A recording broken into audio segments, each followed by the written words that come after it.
Ma thèse, elle porte sur la prise en charge des patients IMC au cabinet dentaire. Ce sont des patients infirmes moteurs cérébraux pour laquelle j'ai rédigé une plaquette à l'attention des chirurgiens dentistes pour les aider dans cette prise en charge.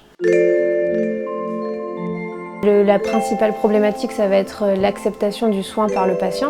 Ces patients, ils ont plus de risques de développer des pathologies bucco-dentaires par manque d'hygiène ou par prise de certains médicaments. Mais paradoxalement, ces patients, ils ont aussi plus de difficultés à être pris en charge parce que les praticiens ne sont pas forcément formés, parce qu'il y a un manque de temps. Il faut beaucoup de temps, il faut prendre le temps de les écouter, prendre le temps d'écouter les familles qui les accompagnent pour pouvoir réaliser une bonne prise en charge.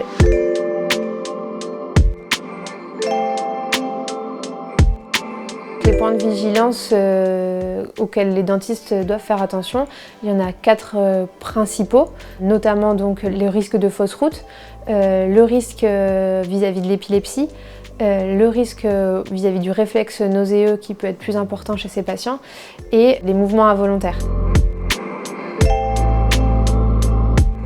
Je suis venue à travailler sur ce sujet par mon histoire personnelle, par mon petit frère qui est en situation de handicap et j'ai vu mes parents faire plus d'1 heure de route pour les premiers soins bucco-dentaires de mon petit frère.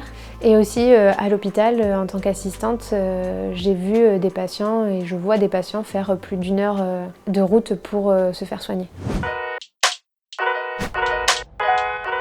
Aujourd'hui, je suis assistante hospitalo-universitaire en odontologie pédiatrique donc à l'Université de Bordeaux et au CHU de Bordeaux, où je prends en charge les patients en situation de handicap et les enfants.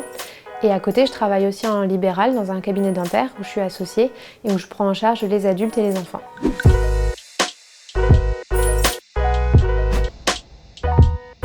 J'aimerais beaucoup continuer ce travail de sensibilisation, notamment en allant dans les centres, faire du dépistage auprès des patients et de leurs familles. Former aussi, si possible, des chirurgiens dentistes pour qu'il y ait une meilleure prise en charge et pour qu'ils puissent au moins réaliser les rendez-vous de consultation et de contrôle dans leur cabinet.